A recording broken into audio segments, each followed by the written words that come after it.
Room में एक लड़का मेटल के एक ऐसे रूम में है जिसके 6 दरवाजे हैं। इन दरवाजों के दूसरी तरफ भी बिल्कुल ऐसे ही मेटल से बने खाली कमरे थे। ये लड़का एक रूम के अंदर इस उम्मीद से जंप करता है कि शायद वहाँ कोई इस जगह से निकलने का रास्ता होगा, पर अचानक ही उस रूम की दीवारों से कुछ पिलर बाहर निकलती हैं और एक पिलर लड़के के जिस्म के आर पार हो जाता है।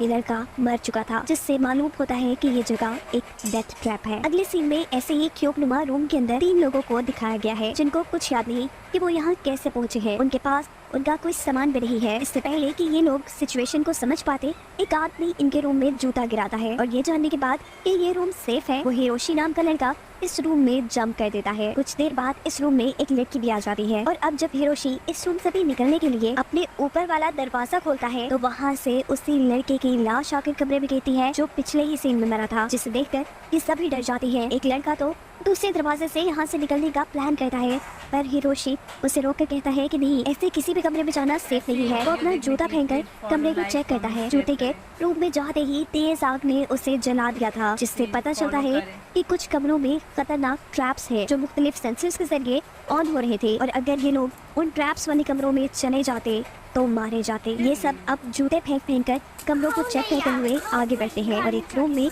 इन्हें एक ओल्ड मैन मिलता है जो बहुत ही अमीर आदमी था और काफी वक्त से इस कमरे में बंद था। उसे लग रहा था कि ये लोग उसे बचाने आए हैं, पर ये जानकर उसे सदमा होता है कि ये सब लोग भी उसी की तरह इस क्यूब में फंसे हुए थे। सभी लोग इस क्यूब से छुटकारा पाना चाहते थे, इसीलिए ये एक दूसरे की मदद करते हुए आगे बढ़ते हैं और इसी दौरान उन्हें 2 कमरों के दरमियान में 3 नंबर्स लिखी हुई एक प्लेट नजर आती है, जिसका मतलब ये लोग नहीं समझ पाते। एक लड़का अब अपना बोट दूसरे कमरे में फेंककर ये पता चलाता है कि यहाँ कोई ट्रैप नहीं है। ये सभी उसमें उतर जाते हैं। पिछले कमरे का दरवाजा ऑटोमेटिकली लॉक हो चुका था, जिसके फौरन बाद यहाँ की लाइट्स ऑफ हो जाती है और ऊपर की तरफ से शार्प ब्लेड से बने फैंस इनकी तरफ बढ़ने लगते हैं। अगला मिनट होते ही ये लोग यहीं बढ़ जाते, पर हिरोशी होशियारी दिखाते हुए नीचे का दरवाजा खुलता है और ऐसे सभी अपनी जान बचाकर दूसरे रूम में आ जाते हैं। शुक्र कि ये लोग बच गए थे, पर फिलहाल इनकी जूते फेंक कर रूम चेक करने वाली ये गेम फ्लॉप हो चुकी थी। अब इन्हें कुछ नया सोचना था। इस मर्तबा चिहारो रूम्स के दरमियान में नजर आने वाले नंबर्स को कैलकुलेट करके एक थ्योरी देता है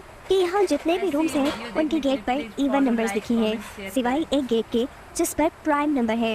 हो सकता है कि उस रूम में ट्रैप न हो।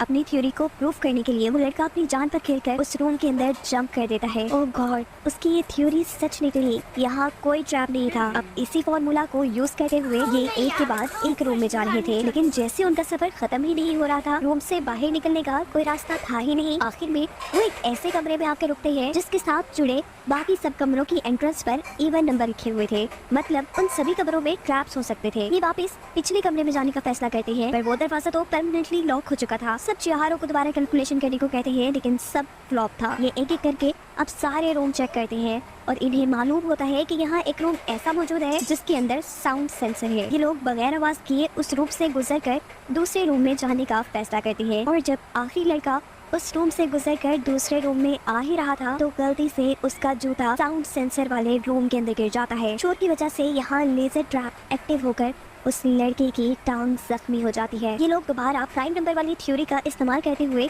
जैसे ही एक और रूम में आते हैं तो अब ये लोग परेशान हो चुके थे। ये वही रूम था जहाँ से इन्होंने आगे बढ़ना शुरू किया था। वो इस जगह से निकल ही नहीं पा रहे थे। चिहारो दोबारा कैलकुलेशन करता है और कुछ सोचते हुए ये लोग इस थ्योरी पर पहुंचते हैं कि जिस जगह वो मौजूद है ये एक क्यूब नुमा जगह है। सिर्फ यही नहीं, ये क्यूब घूम भी रहा है, बिल्कुल ऐसे ही जैसे पजल क्यूब को सॉल्व करने के लिए हम उसकी साइड्स घुमाते हैं। इसीलिए शायद ये लोग इस जगह से कभी बाहर नहीं निकल सकते। हिरोशी ये सुन पाकर उठ चुका था। वो कहता है नहीं, ऐसा नहीं हो सकता, मैं रुक नहीं सकता क्योंकि मेरे पास वक्त नहीं है। मेरी वाइफ मेरा इंतजार कर रही है, मैंने उससे वापस आने का वादा किया है। वो सभी को अगले रूम में बढ़ने का कहता है और ऐसा करते हुए जिस क्यूब में ये लोग थे वो अचानक बहुत तेजी से हिलने लगा, जिसके नतीजे में छोटा हिरोशी और उसका साथी ट्रैप क्यूब में गिर जाते हैं, जहां बहुत सी लेजर बीम्स उनके ऊपर हमला करती हैं, जिनसे ये लोग बहुत मुश्किल से ही बचते हैं। हिरोशी अपने साथियों को बचाने के लिए अपनी जान पर खेलकर उस खतरनाक क्यूब में उतर जाता है। इन दोनों को बचाकर वो सेफ क्यूब में भेजता है, पर उसकी बुरी किस्मत खुद वो लेजर्स का शिकार होकर मर गया था। उसकी मौत से सभी सदमे में थे। अगले कई घंटे ये लोग हिरोशी के मरने के गम में रहते हैं और फिर दोबारा हौसला करते हुए यहाँ से निकलने की कोशिश में लग जाते हैं। चिहारो एक नई कैलकुलेशन करते हुए इन सबको बताता है कि गेट्स पर लिखे हुए जिन नंबर्स को ये लोग इवन और प्राइम नंबर समझकर आगे बढ़ रहे थे, असल में वो नंबर्स इस बड़े क्यूब के अंदर छोटे छोटे क्यूब्स की डायमेंशन बता रहे हैं एक्स, वाई और जेड एक्सेस पर। वो अब और बड़ी कैलकुलेशन करते हुए फाइनल रिजल्ट निकालता है कि अगर वो लोग वाई एक्सेस को फॉलो करते हुए आगे बढ़े तो इन्हें सेफ रूम भी मिलेंगे और कुछ ही रूम्स पार करने के बाद ये लोग क्यूब के एज यानी किनारे पर भी पहुंच जाएंगे, जहां से बाहर निकलना आसान होगा और इस टॉर्चर भरी जिंदगी से उन्हें आज़ादी मिलेगी। इसी फॉर्मूला को फॉलो करते हुए ये लोग एक रूम में आ जाते हैं। यहाँ इन्होंने कुछ देर रेस्ट करने का फैसला किया था और वो ओल्ड मैन यहाँ इन सब लोगों से कहता है कि मुझे लग रहा है कि ये मेरे दुनिया में किए हुए गुनाहों की सजा है, शायद हम इस जगह से कभी नहीं निकलेंगे। मैंने बहुत से लोगों को धोखा दिया था और ये मेरी सजा है। उसके ऐसा कहते ही ऊपर से लोहे के रॉड्स आकर नीचे गिरते हैं और ये क्यूब 2 हिस्सों में डिवाइड हो जाता है। इस क्यूब के साथ उनकी टीम भी अब आधी आधी डिवाइड हो चुकी थी। ये लोग अब अलग अलग ही आगे बढ़ने का फैसला करते हैं।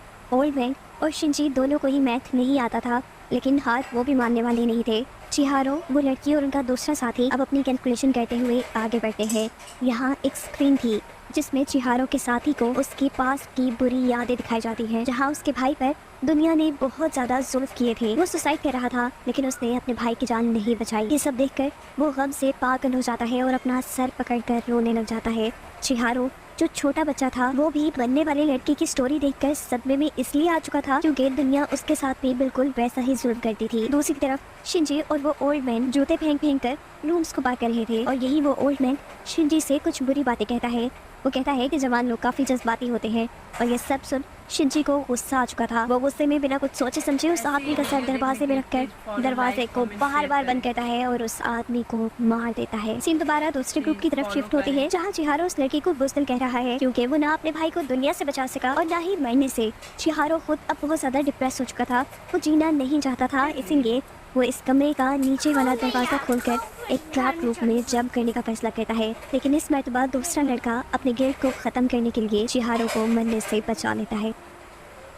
अब ये लोग आगे बढ़ते हैं और इस रूम में जब वाई एक्सेस पर ये लोग एक दरवाजा खोलते हैं तो फाइनली उन्हें इस क्यूब से बाहर का रास्ता दिख चुका था, लेकिन बाहर बहुत ज्यादा अंधेरा था। वो एक क्यूब रूम को लिफ्ट के तौर पर काम करते हुए भी देखते हैं और इनके ख्याल में यही क्यूब लिफ्ट इन्हें बेस तक ले जाएगी। अब ये लोग एक और मर्तबा कैलकुलेशन करते हैं जिसकी मदद से ये लोग लिफ्ट क्यूब तक पहुंच सके। कैलकुलेशन करते करते ये लोग आगे ही बढ़ रहे थे कि इन्हें अब शिंजी भी मिल चुका था जो ओल्ड मैन को मार चुका था। जब ये लोग ओल्ड मैन के बारे में उससे पूछते हैं तो वो कहता है कि ट्रैप रूम में जाने की वजह से वो मर गया। खैर अब ये लोग आगे बढ़ते रहते हैं और शिंजी आखिर में जबरदस्ती इन सब लोगों को एक ट्रैप रूम के अंदर ले आता है। उसके जहन में पता नहीं क्या चल रहा था, उसे शायद इन सबको मारना था। इस रूम में आकर वो इन सबको बताता है कि ओल्ड मैन को भी उसी ने कत्ल किया था। इस लड़के से डरकर चिहारो और वो लड़की एक दूसरे क्यूब में चले जाते हैं जबकि उनके दूसरे साथी को शिंजी बहुत मारता है। वो लड़का पूछता है कि तुम आखिर मुझे मार क्यों रहे हो, तो शिंजी बताता है कि वो बस अपना बदला ले रहा है उस चीज का जो दुनिया वालों ने उसके साथ किया। वो एक लोकल शो पर काम करता था जहाँ उसके मालिक के साथ साथ वहाँ आने वाले सभी लोग उसकी बहुत बेइज्जती करते थे। इसी चीज ने इंसानों के लिए उसके दिल में नफरत पैदा कर दी और यही वजह है कि वो ना अब खुद जीना चाहता है और ना ही दूसरों को जिंदा देखना चाहता है। शिंजी अब गला दबाकर इस लड़के को मारने ही वाला था, लेकिन आखिरी वक्त पर उसे अपने मरे हुए भाई की याद आती है जिसे वो बचा नहीं पाया था। वो अब हिम्मत करता है और अपने आप को बचाने की कोशिश करता है। इससे पहले कि वो शिंजी की ताकत के आगे खत्म हो जाता, इस ट्रैप रूम में से ऊपर से कुछ सलाखें आकर शिंजी को ही लग जाती है और शिंजी मर जाता है। चिहारो और वो लड़की दूसरे गेट पे खड़े ये सब कुछ देख रहे थे और शिंजी के हाथों बचने वाला ये लड़का अपने दोनों साथियों को इस कमरे से बाहर निकालते हुए अपने आप को इनके लिए कुर्बान कर देता है। फाइनली चिहारो और वो लड़की लिफ्ट क्यूब तक पहुंच चुके थे, लेकिन चिहारो सदमे में था। उसके साथ जितने भी साथी थे वो पीछे रह गए थे, कुछ मर गए थे। ये लड़की उसे सहारा देती है और कहती है सामने देखो, जहाँ से बहुत तेज रोशनी आ रही थी। इसका मतलब था कि चिहारो इस क्यूब की एग्जिट तक पहुंच गया था। वो फाइनली इस टॉर्चर क्यूब से बाहर निकल गया था। चिहारो पीछे लड़की को देखता है और लड़की उसे कहती है तुम जाओ, आगे बढ़ो, अपनी लाइफ जियो, मैं बाकी बचे हुए लोगों को ढूंढने के लिए यहीं रुकूंगी। यहाँ दिखाया जाता है कि जिस लड़के ने अपनी जान पे खेलकर चिहारो को लेफ्ट रूम तक पहुँचाया था वो अभी भी जिंदा था, लेकिन शदीद जख्मी था। उसने अभी तक अपनी उम्मीद नहीं खोई थी। उसे यकीन था कि वो कभी न कभी इस क्यूब में से निकल ही जाएगा। जबकि कहानी में ट्विस्ट यहाँ आता है कि वो लड़की जो इस क्यूब में बचे हुए लोगों को लाने के लिए वापस गई थी, असल में उसी लड़की ने इस क्यूब के अंदर ये डेथ ट्रैप बनाया है। हम देखते हैं कि वो अपनी आंखों के अंदर ही सभी बच जाने वाले लोगों को मॉनिटर कर रही है और अब एक नए ग्रुप के पास पहुंची है जो इस क्यूब में फंसे हुए हैं, बिल्कुल ऐसे ही जैसे वो चिहारो के ग्रुप के पास पहुंची थी। और इसे दिखाते हुए ये कहानी यहाँ खत्म हो जाती है।